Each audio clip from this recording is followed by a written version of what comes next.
मुफ्ती उस्मान इब्न फ़ारूक से एक non Muslim सवाल करता है होमोसेक्सुअलिटी के बारे में, यानी कि हम जिन्स परस्ती के बारे में। इस पर मुफ्ती उस्मान उसे कन्विंस कर पाते हैं अपने जवाब से कि नहीं। वीडियो को एंड तक ज़रूर देखिएगा। And if you are new to my channel please subscribe and do like this video. अस्सलाम वालेकुम, welcome to my channel this निकाबी girl. Muslims, we have a very natural belief. We have a very close relationship with Allah. It's not like the Church of England or Catholics. We gotta go kiss some Pope's feet or some weird stuff. No, this is all between you and your Creator, right? That Creator brought you here today. That Allah wrote for you to come here so you can hear the message. Now it's up to you whether you accept or reject, right? It's that a choice Allah gave people. Either they can accept or reject. But then there's consequences to every choice, right? Now, if this phone cannot come by itself, and we agreed you came as a more complex being, and if this phone had a designer, had a manufacturer, had a creator, then you have a designer, a manufacturer, a creator, right? That creator sent you a message, because imagine when you bought, I'm sure you have a phone, right? So when you bought your phone, when you opened the box, were there instructions inside, right? Why? Because there are certain things you should and shouldn't do with your phone, right? Like if I want to bake an egg and I want to put this on my oven and throw an egg on top, what's going to happen to my phone? I'm not going to have it anymore. And I'm going to be out maybe 1,000 pounds or something, right? I don't know how much phones are out here, right? But the manufacturer tells you, hey, don't do that. Don't put this in certain types of heat, certain depths of water it can handle, some it cannot, right? Because the manufacturer, the designer knows best, right? And that's only intelligent. Imagine tomorrow if you design something new, a new technology, wouldn't you give some instructions with it, right? Because you're intelligent. But our Creator is more intelligent than us. He's the most intelligent. He's the most knowing because He created us, right? So that Creator is not going to leave you without guidance. And that guidance is going to come. Just like the Prophet Jesus, he brought a message to his people, not to worship idols, not to worship graven images, to worship none but one Lord, right? Just like that, before him, the Prophet Moses, peace and blessings be upon all the prophets, he brought a message to the people of Israel. Don't worship golden cows, don't worship people, don't worship idols, worship the one God, right? Abraham, same message. Ishmael, same message. Go back, all the way back to Noah, to Adam, same message. From that time till the time of the Prophet Muhammad, peace and blessings be upon all the prophets, they all brought one message. Worship the one true Creator, the one true Lord. Don't worship idols, don't worship people, don't worship prophets. Worship none but that one Lord and follow the Prophet of your time, right? Does that make sense? Imagine, what phone do you have right now? What kind of phone do you have? Android. 6. Okay, so it's a 6, right? Imagine if you have the instructions from the first or second one. Would that work with the 6th? No, because the 6th has new technologies, there are updates, right? There are things that have changed. So you always want to go with the latest and greatest, right? So now the messages that came over time came to the true prophets. But when people would hide messages and when they would write things themselves and attribute it to God, then Allah brought the last final message. Wouldn't it make sense to follow the final one? Yes? All this makes sense to you, right? It fits. Right? I know it's a lot to take in, relax. But if it makes sense to you, if you see it to be more common sense, you could say, than to think that a phone came by itself or a human came by itself or the universe came by itself, then what would hold you back from accepting such a beautiful message? Nothing? Good? You're on your way to the truth, right? Is there any question you have about Islam that would make you hesitant to be a Muslim?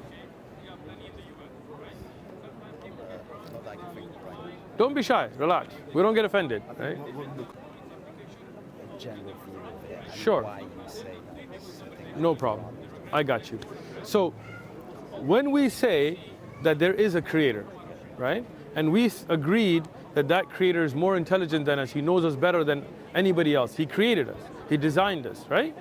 So that Creator knows better how we would function, right? So that Creator sets boundaries for us, right? Like for example, Muslims, we don't allow drinking of alcohol. Why? Somebody might say, I just want to enjoy a little drink, right? But when people drink alcohol, then sometimes they get drunk, get in a car and hit kids, right? I'm sure you guys have drunk driving accidents in the UK. We got plenty in the US, right?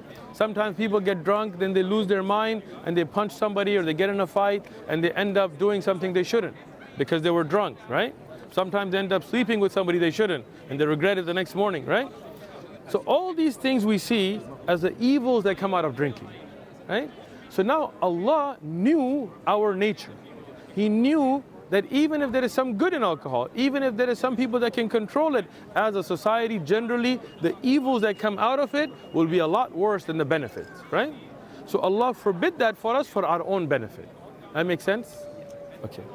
So just like that, when we look at how a species procreates, how does any species procreate? What is the natural way for a species to continue?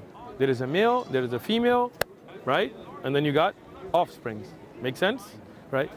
Now, if we take that, this is a very natural behavior. If you switch it up and you put a male hyena with a male hyena, is the species going to procreate? Or a female hyena with a female, is it going to procreate? So the natural order is destroyed there, right? Now, I'm not talking about morality yet. I'm just talking about natural order, right?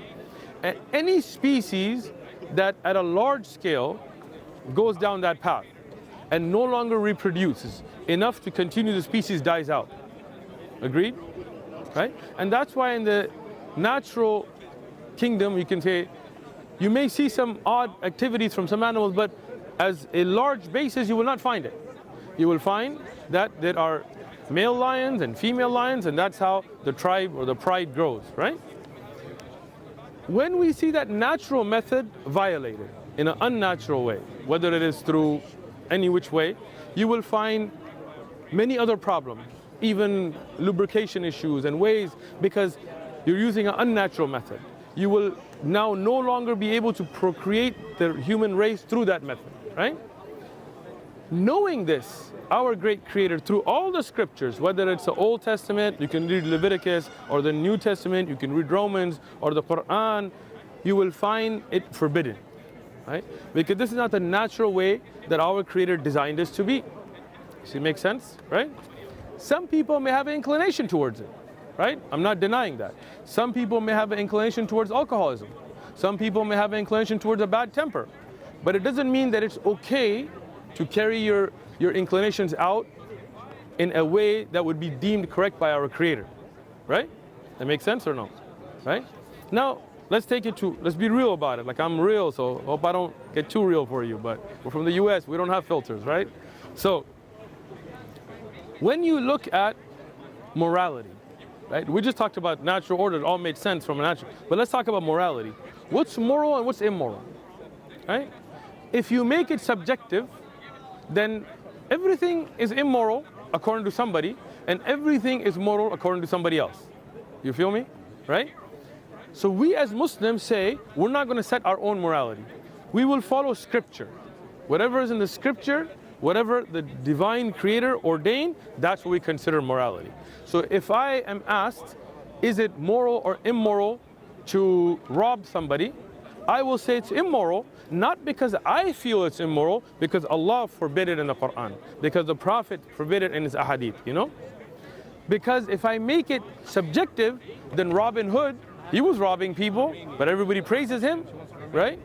If you're that rich guy that Robin Hood robbed from, then you think that's horrible. Like, man, I collected all this money, you gave it to the poor, right? But if you're the broke person that Robin Hood would give money to, whether he existed or not, I don't care, right? Just an example, then he's a hero, right? One man's terrorist is another man's freedom fighter. So when you make it subjective, then there is no morality, right? Because is incest, if I asked you, Edward, is incest moral or immoral? Why? Love is love. Why you want to judge people? There's no harm. But you said it's immoral. Why are you being judgmental? You see? In that way, if we leave morality to people, then there is no morality. So we follow the scripture. And in every scripture, not just the Quran, in every scripture, including the New Testament, including the Old Testament, including what was revealed to Ibrahim and others before that, homosexuality was forbidden, it was sinful. So we think it to be sinful. Make sense? That's it. मुफ्ती उस्मान ने बहुत पते की बात करी है کہ اگر ہم مورل ویلیوز کیا ہیں، ایتھیکل نارمز کیا ہیں، اگر ہم یہ لوگوں پر ڈیسائیڈ کر دیں تو ہر کسی کے حساب سے یہ الگ ہوگا. آپ کے لیے مورل ویلیو کچھ ہوگی، ان کے لیے مورل ویلیو کچھ ہوگی. اب رابن ہوڈ جو تھا وہ غریبوں میں بانٹتا تھا، امیروں سے چرا کے. اب اگر آپ امیر ہو اور وہ آپ سے چرا کے غریبوں میں بانٹے تو یہ امیر کے لیے یہ امورل ہوگا یہ کام، جبکہ غریب کے لیے وہ ایک ہیرو ہے. اسی طرح انسیسٹ کا سوال پوچھا کہ بہن بھائی میں جو جنسی تعلق قائم ہوتا ہے وہ آپ کی نظر میں جائز ہے کہ ناجائز ہے؟ تو کسی کے لیے وہ جائز ہوگا، کسی کے لیے ناجائز ہوگا، depending upon the moral values. اسی وجہ سے ہم اسکرپچرز کو فالو کرتے ہیں، یعنی قرآن کو فالو کرتے ہیں کہ خدا نے جو لاز بنائے ہیں وہ یقیناً مورل ہوں گے ہر طرح سے، ہر انسان کے لیے، لانگ ٹرم کے لیے. چاہے شارٹ ٹرم میں آپ کو اس کے رزلٹس نہ نظر آ رہے ہوں، لیکن لانگ ٹرم میں ہمیشہ آپ کو دل کا سکون، پیس اور خوشی ملے گی.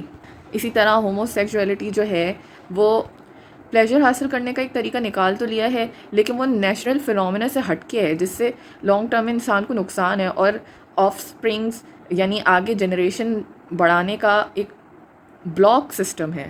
اب یہاں کوئی نہیں ہے اس تعلق میں، بلکہ جب بہت سے لوگ جمع ہو جائیں نا تو پھر یہ خطرے کی علامت ہو جاتا ہے. اسی وجہ سے قرآن نے انسان کو روکا ہے، چاہے وہ ایک ہوں یا 10 ہوں، کام جو غلط ہے وہ غلط ہے. اور اسی سے لوگوں نے جو حل نکال لیا ہے، کسی نہ کسی طرح آف سپرنگس پیدا کر رہے ہیں، اس میں بہت سی پرابلم سامنے آ رہی ہیں، بیماریاں سامنے آ رہی ہیں، بچوں میں ویکنیسز آ رہی ہیں. تو جو کام نیچرل طریقے سے نہیں ہوگا تو اس میں یقیناً کوئی نہ کوئی خرابی ہے، اور اللہ دکھاتا ہے کہ اگر انسان میرے بتائے ہوئے لاز کے خلاف چلے گا تو یقیناً غلطی کرے گا اور اس کا صلہ وہ بھگتے گا. تو بڑی خوبصورتی کے ساتھ مفتی عثمان نے یہ بات ایکسپلین کری ہے. میرے دل پہ تو کافی اثر کرا اور انشاءاللہ کسی نان مسلم کے دل پر بھی اثر کرے گا اتنا ہی جتنا میرے لیے تھا یہ انسپائرنگ. امید ہے آپ کو یہ ویڈیو پسند آئی ہو. If you do like this video do comment your reviews below and I hope to see you in another video. So this is it for today. Assalamu alaikum wa rahmatullah.